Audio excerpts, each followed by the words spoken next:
প্রভু শ্রীবাসে গৃহে নিরন্তর, রাত্রে সংকীর্তন কইল 1 সম্বৎসর। 1 বৎসর করে কপাট দিয়ে রাত্রে সংকীর্তন করলে 1 সম্বৎসর, কপাট দিয়া কীর্তন করে পরম আবেশে, পাষণ্ডী হাসিতে আইসে না পায় প্রবেশে। অনেকেই বলেন অন্তরঙ্গ লইয়া করে প্রেমাস্বাদন, বহিরঙ্গ লইয়া করে নাম সংকীর্তন। মোটেই না। ঘরে কপাট দিয়ে করছেন, কাউকে ঢুকতে দেন না। শিবাসের শাশুড়িকে পর্যন্ত বার করে দিলেন। বহিরঙ্গ কোথায় রাখতে দিলেন?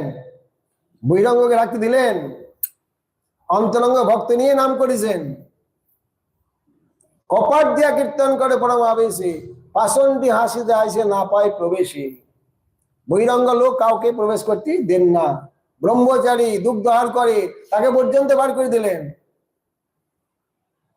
কীর্তন শুনি বাইরে, তারা জলে পুরি মরে, শিবাসের দুঃখ দিতে নানা যুক্তি করে। যারা প্রবেশ করতে পারছে না তারা শিবাসকে গালাগালি দেয়। একদিন বিপ্র নাম গোপাল চাপাল, পাষণ্ডী প্রধান সেই দুর্মুখ বাচাল, ভবানী পূজার সব সামগ্রী লইয়া রাত্রে শিবাসের দ্বারে স্থান লেপাইয়া। লোকে জানুক একটা ভণ্ড, নামে বৈষ্ণব, লুকিয়ে লুকিয়ে ভবানী পূজা করে।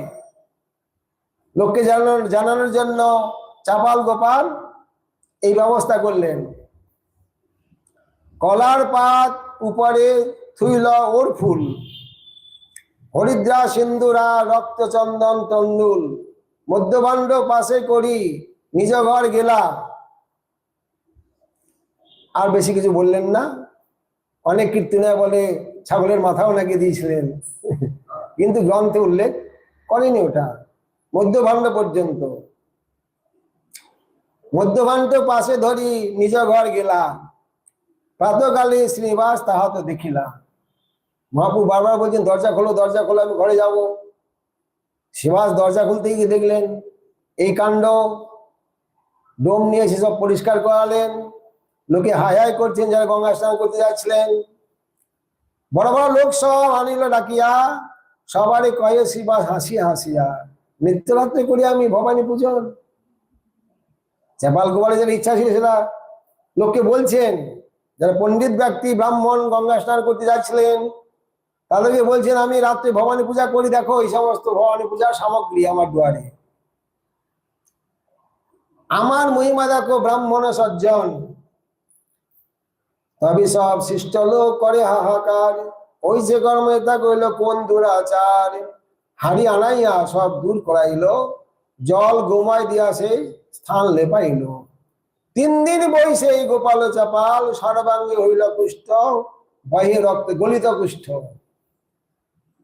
3 দিন পার হলো না, সর্বাঙ্গে হইল কুষ্ঠ, বাহ্যে রক্তধার।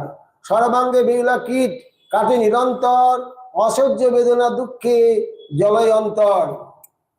কুষ্ঠব্যাধি যে পোকা হয় আমি একজনকে দেখেছি চোখে, নিজের চোখে।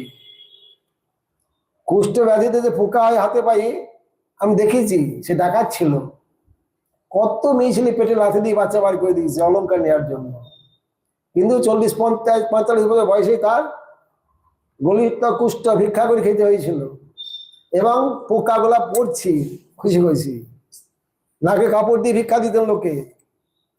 যাই হোক, এইরকম আজ পোকা হয়ে গেছে চাপাল গোপালের গলিত কুষ্ঠে।